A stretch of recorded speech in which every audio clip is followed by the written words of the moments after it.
Hi, I'm Danny. And I'm Si. Welcome to Business in a Brew, a podcast dedicated to all things business with the occasional cover.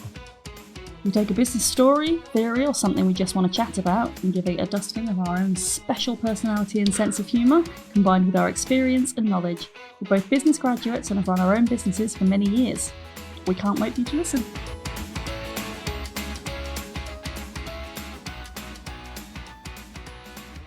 Hello, Simon. Danny? Today we are joined by the amazing Dawni Baxter from Beyond the Door. Hiya. I'm very excited. Yes, hello. Dawn, for those who don't know, probably because we haven't told them, is our amazing producer on our podcast alongside her team. Aww. So this is the first time we're allowing her to speak out loud and not internalise her She's thoughts. always got stuff to say as She well. has always got stuff to say. She's the one that's not often giggling in the background. Like, for God's sake, I stop have making those faces. I've secretly featured multiple times in some last episodes. Yeah, if you ever hear a tiny little in the background, that's me getting far too involved in the episode, enjoying it too much and forgetting where we are and what we're doing. I think that's a pretty good accolade. That's what we get to though as well, isn't it? There's three of us all done. And Lewis we'll as just well, go of on. course. Yeah. Well, Lewis loves it, yeah. Right, what are we talking about today? Well, right, we're going to go into Impostor syndrome.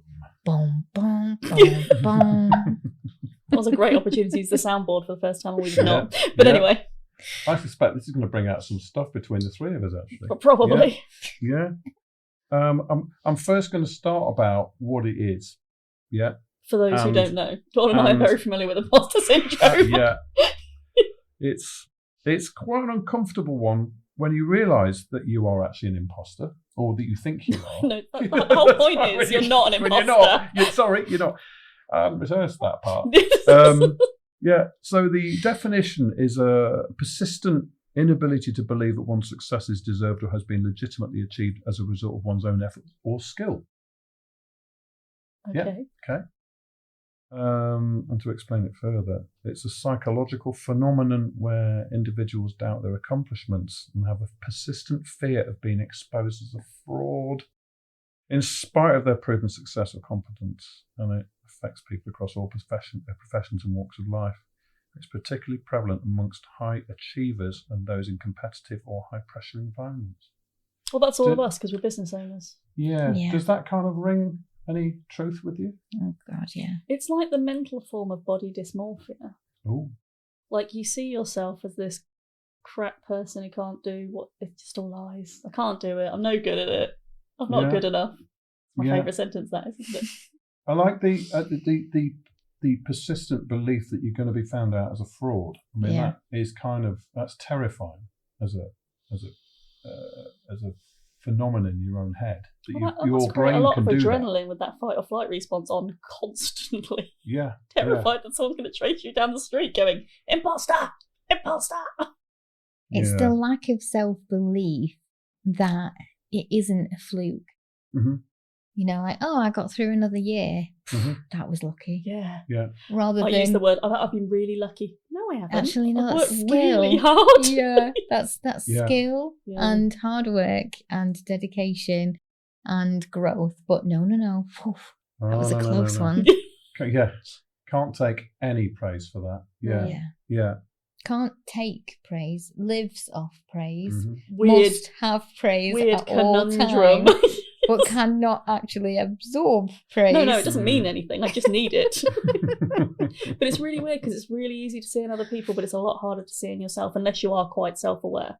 Unless you're self-aware. Because you just think you're the only person that's like that. You're like, Dawn says this about herself, but she's actually amazing, whereas me, I'm actually crap. Yeah, all those high performers around me, they don't appear to have it. So why is it just me? Yeah. But it's been categorized into 5 different types. I did not know that. I was not aware of that. Yes. And there's a brilliant resource called the Impostor Syndrome Institute. The world's #1 source of imposter syndrome solutions. ISIS. It spells ISIS. No, that's not great. And also, if you go there, does anybody believe in what they're doing? Is it Don't come and see me. Go and see her over there. I know, I'm it useless. Looks like I work here. I know, I'm just thinking, how dare we call ourselves an institute? Oh dear. Oh dear. Right, so these types are the superhuman, the expert, the natural genius, and the soloist. That's only 4. That's 4. You can't count. Oh, sorry, perfectionist, superhuman, expert, natural genius, and soloist. No, it is 5. It is 5. Okay. I started counting on the wrong one. Right. Oh, why am I here? Oh, I'm never going to make a success of this podcast. It's all right. You've got us now. We'll drag you along. Now, whilst distinct, they all involve feelings of fraudulence and self-doubt, despite demonstrable achievements. That's a really interesting way to put it. You're going to make us work out which one we are. Yeah, I am. Or you're going to self-diagnose. So no, not self-diagnose. The other one, diagnose. Yeah. Yes, going by the evidence. Right, so the perfectionist. This is from their website. This type is driven by an unrelenting need for perfection, often setting unrealistic goals and feeling inadequate if those goals are not met. They may fear making mistakes and constantly doubt their competence even when they've achieved success. I've got a feeling that I'm going to resonate with all of these. Yeah, I was just thinking, I definitely resonate with that, but you've not said 2 yet. I'm sure there's going to be bits, or we're going to be moving from one into the next, possibly. Yeah. We're just all-rounders. The superhuman, this type feels the need to do and be everything for everyone, viewing competence as an ability to juggle multiple roles and responsibilities. They often feel like an imposter if they can't manage everything perfectly, leading to burnout and self-doubt. Yeah. Wait. I do have that very badly. That's definitely you, yeah. The expert, they may feel that their knowledge is not deep enough or that they are not a true expert, even when they have specialised skills and experience. They may constantly seek to learn more and worry about being found out as a fraud. I don't necessarily know that's a bad thing, though. That might be me, actually. I haven't found one yet that I don't but feel like wanting to be better and wanting to learn, that's not a bad thing. No, but it's the motivation behind it. It's not You're a not case doing it for of good reasons. yeah, like I'm already Archimedes, but let's just go higher. It's a case of even though I've done everything that I've done and people around me have their minds blown all the time, it still must be not quite right. I have to keep learning before somebody figures out that actually I'm just a potato. Fair enough. Okay, go on then. What's the next one? The natural genius believes that success should come naturally without effort or hard work. They may feel like an imposter if they need to work harder, if they feel they're not naturally gifted enough. Oh, see, now that's the first one I've not resonated with. See, I do with that one a tiny bit. Okay. Like it should be, only because everyone else makes it look easy, so therefore it should be easy. Why is it not easy for me? Okay. But then when you actually speak to people, no one finds it easy. So that one's easy to disprove. Yeah. And then there's the soloist, who feel like they're an imposter in a team environment, struggling to share ideas or contribute effectively. They may feel like they're not skilled enough to work with others or that their contributions are not valued.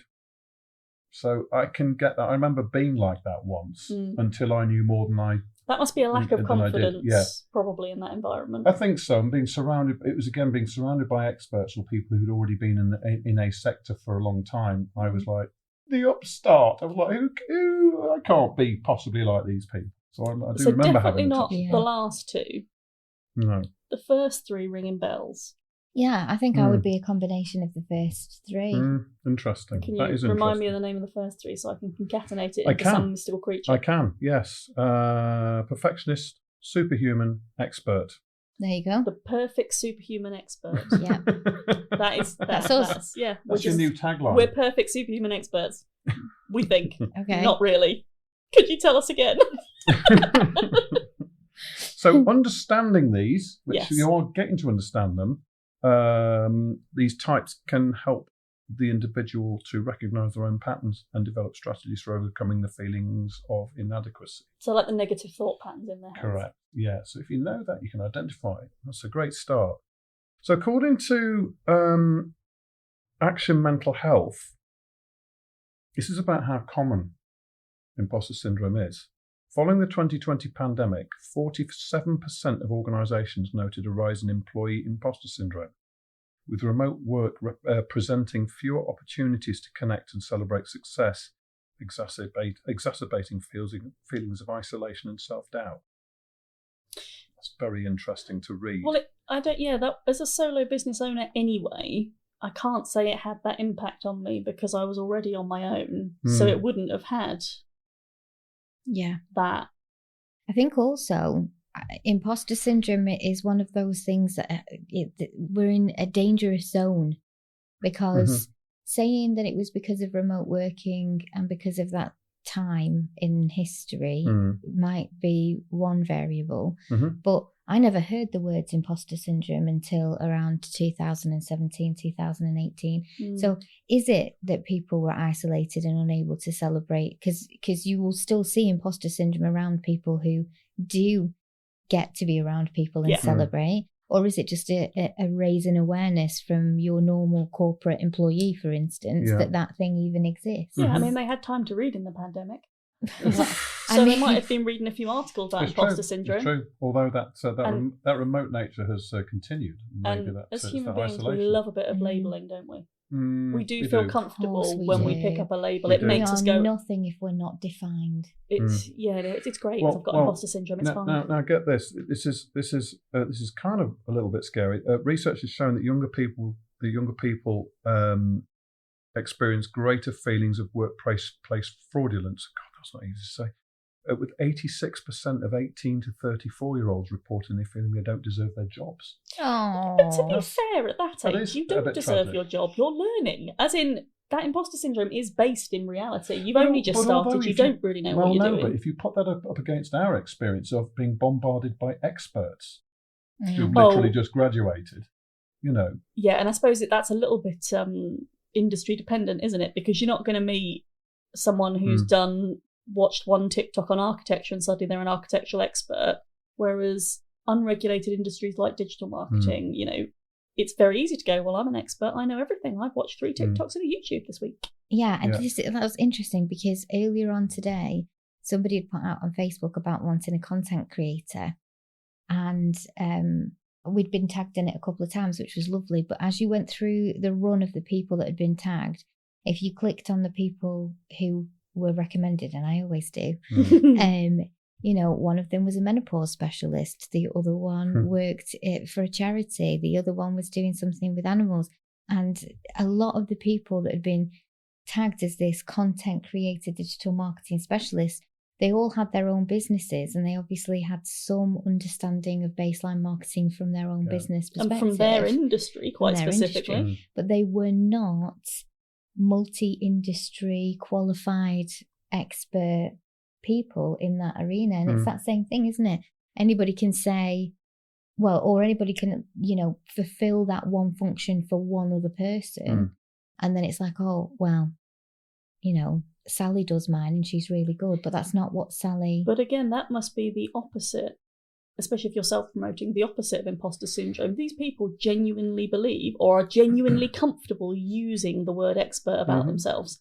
I don't like using that word, and I've been in marketing and branding for 16 years. It's taken me a long time to use it myself. I don't like using it. Yeah, I do use it now, but it took a long time and some therapy. I certainly would have had the balls at 22 to go, yes, I'm an expert in all things digital. Yes, I'm amazing. Everyone shop with me. Yeah, and actually I don't use the word I actually use we, because my company is experts in a certain field or a certain area. Yeah. It's not me. I've acquired my knowledge from the internal people. Yeah, and you said that the other day when the students had surpassed the master. As a collective. As a collective, we are the best. But if you was to take any one of us, I believe, out of the collective, you would have a different experience. I'm not saying that you wouldn't get a great experience, and I'm not saying that there isn't enough hive mind knowledge that we all aren't to some degree still experts in that arena. But what really makes us great is the fact that we are learning all of the time, and we learn from each other. And there are so many things that I first came to this company with, and now I'm not the person that you go to for that. Yeah. Because somebody else in the room is more qualified, quicker, better, or knows what they're doing. And that's not imposter syndrome. That is simply you understanding the team, understanding their skill sets, understanding where the expertise lies. That's not you going, I'm not good enough to do X, Y, and Z. No, in fact, I think it's quite a privilege on the occasions when I can be the dumbest person in the room. I'm happy with that. I think that's good leadership. Yeah. I think that's really a good skill to have. I want to be the one that looks like the imposter in the room, because that means I'm in the right room for leaning. Yeah. But also to ask the questions and actually get the answers from the people who do know. Right. Yeah. I mean, that's where I come from. I want to know the answers. I'm not going to make them up. I want to actually know. Yeah, you're not about fluff and bluster. You will actually find out an answer and want to understand it. But smart people aren't scared of smart people. But where's the line between not believing you're the smartest in the room and it being imposter syndrome? Does it become unhealthy at some point? I think it's incredibly debilitating if you believe in it. And I think one of the best things you can do with imposter syndrome is research it. Because you know from conversations that we've had, the most wonderful thing about imposter syndrome is that imposters don't have it. Yeah. So you can immediately discount yourself with a little bit of logic. I'm gonna come on to that in a little bit. It might have to go into a second. This rate, or go into a third and fourth. Second episode, yeah. Join us for a day live. So I've just explained my experience of it, actually, and it was a bit of a turning point for me to actually understand just how prevalent it is, and in general workplace or the general leadership area. And it's when I went into the MBA program to learn how to be a better leader. That's what I wanted. I wanted to be able to understand how I fitted in and to get some academic underpinning to my experience. And I was struck by I think it was 26 people on my cohort, 26 senior leaders. And these were qualified professionals, law firms, banks, financial institutions, charities, large companies and corporations. I was the only person running their own business. And I really started to feel like I was in the wrong place when I first joined. And it was a weekend. The induction was a two-day job. And I arrived and there were all these incredible people high-powered around me. people in their suits. Yeah. I was intimidated by that at first, and it was more because I actually hadn't been in rooms networking with people of all abilities. But all of a sudden, here's a bunch of people who are all going for the same. You're literally comparing yourself to them Absolutely. because you're in exactly the same place, going to exactly the same destination. It became obvious, of course. There were those that were asking questions, challenging, debating immediately, and I don't tend to do that. I'm not the one that jumps in and makes my voice heard. You're a reflector. I sit back and work out what's going on around me, and actually, I kind of jump when I feel comfortable, And there was almost a feeling, I'm not too sure I should be here, really. How dare I think I've got the potential, to get through this? And I knew how much of an uphill climb it was going to be. So I spoke to members of the cohort one by one, covertly, sneaky. Yes. Secret mission. It was. I took it upon myself just to establish how they were feeling, how everyone was feeling about it, their participation in this. So you were attempting to diffuse your own emotional reaction to the situation by understanding other people's. I guess what I was trying to do was to look at it, was to address my own anxiety over it, and actually, I don't think I would have done that. I think it's a very clever strategic move, is that? I don't know if it was clever. It means I shouldn't have been. Yes. Yeah. Si is a people person. He loves people. He loves the conversation. Yeah. That would have scared me more. I don't think I would have done it, actually. I think I would have just sat in a corner going... It's crazy from us, because if you think about it, really, if you was to meet us in a bar, you would think we were the most social creatures on the earth. 100%, yeah. And we are very social people. But in that setting, you are absolutely right. And the minute I've been disadvantaged by feeling I'm not good enough, I will retreat further, rather than you did something incredibly brave and amazing. What was that? Which was I acknowledge how I'm feeling, and I'm going to contextualise that with everyone else. I don't know many people who could do that. Yeah, just important to see where I was. So when we're scared, we'll come to you and you can go and ask people. But I honestly thought I was going to be caught out, because I'd had the interview in advance. All my qualifications were checked, and basically this, as far as I was concerned, where hard work was going to start. And I was convinced that one of the course leaders was going to identify me as a fraud. You shouldn't be here. That's a really scary we thought. need to have a word. That must have made you so anxious sat there. That's taking me back to school times. It didn't make me too anxious, but what it made me think is I've got to somehow rationalise this. I've got to make myself just feel a little bit more like a very sensible human. Okay, so this straw poll I did, and it was, you could call it my first bit of primary research whilst on the degree. And basically, I just asked simple questions, which is, if they had each individual, if they had confidence in getting through it, and if they felt they're out of their depth. Really, that was it. I'll be singing in my brain whatever he's got in his brain. It's entirely possible. We find a way to bottle it, we'll be multi-millionaires. Yeah. Now, as it turned out, aside from the narcissists, and there were naturally a couple. Yeah. Oh yeah, you mentioned Yeah.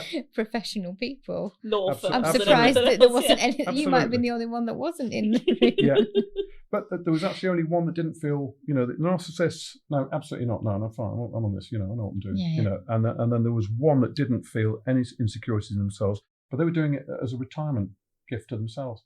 Oh, because they worked for 40 years. So or there was whatever. it was like we were talking about being playful with experimentation. Yeah, there's no expectation at the end There was of absolutely no stress. Pass, fail, doesn't matter. I just want to be here. He was great. He was very, very solid, absolutely dependable. And when we broke into our little teams for each module that we're on, I'd end up Did you run and hold hands with them? You're like, be my friend. End up working with them occasionally because they mix us all up, And it was like, well, he's involved. That's we're going to win. We're going to win this one. Did you do your best to avoid the narcissist?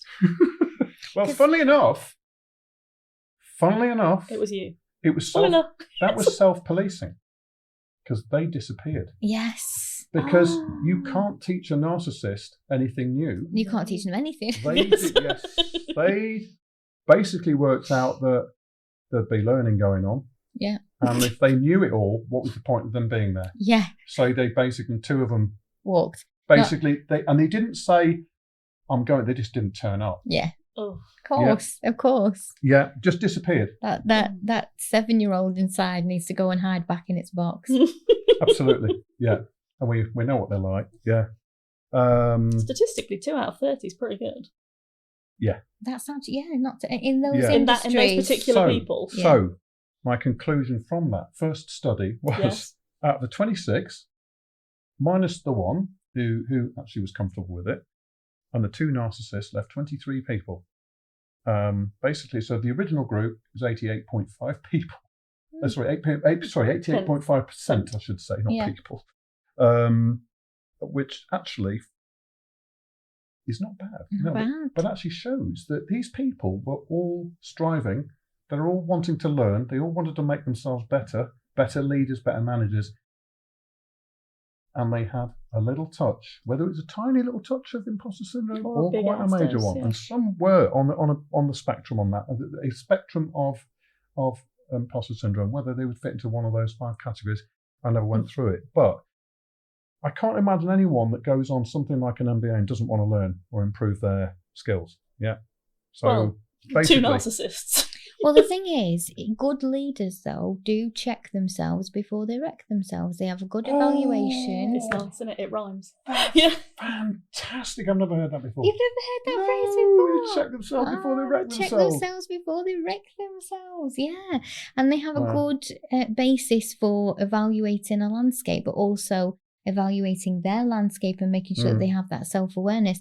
If you're not constantly looking at your own situation, how could you possibly lead other people? Oh yeah, totally. I'm totally down with that. I completely understand and agree with it. Yeah, but I'd never heard that. Heard that. So that's great.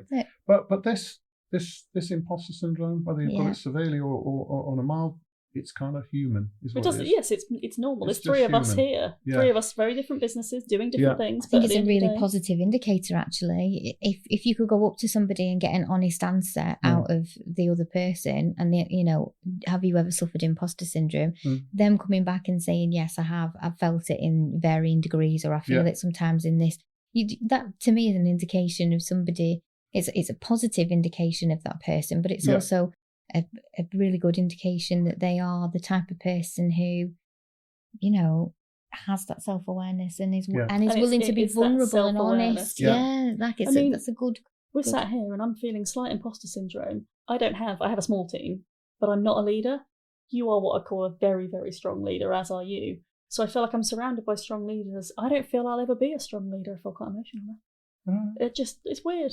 You're having a conversation about one thing and it brings you on to feeling something else. But you're already. But you are leading people. Yeah. You are to a degree leading the clients that you work with, and you're also leading your freelancer team as well. Yeah, you don't need people to lead as well. You need agency, and you have agency. Yeah, plenty of that. Yeah, you're assuming your own direction. Everyone be nice to Danielle podcast. No, it's just when the sheep follow each other and jump off the cliff. Yes. If you're not that sheep that follows, that's your agency. That's you to be able to look at what other people are doing and go, actually, I'm going to be discerning in my decision making process. I'm going to use confidence and self-belief and my own experiences, values and ethical codes to make the decision that's based on what I believe this should look like, rather than what everybody else is just kind of like blindly following. Yeah. That agency is deep rooted within you, and yes, okay, you might not have numerically a quantity of people that you are at this moment in time,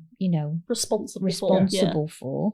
But that doesn't mean that in that situation you wouldn't absolutely do the same as what we would do in our own way. It just made me think that your example was quite big. I don't like walking into rooms full of strangers.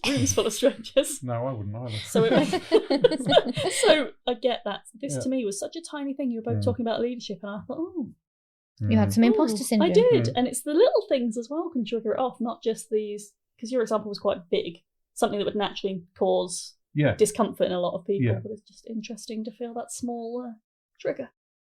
I've been triggered. Please carry on. Time check. 26. Right, let's wrap first part up then. Okay. So we're kind of going over time on this. Well, this is going to continue. But we knew this was going to happen.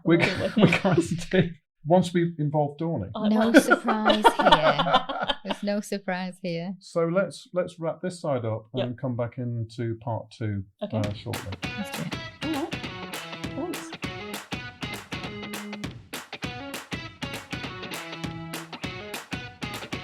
Thanks for supporting us by downloading and listening to this episode.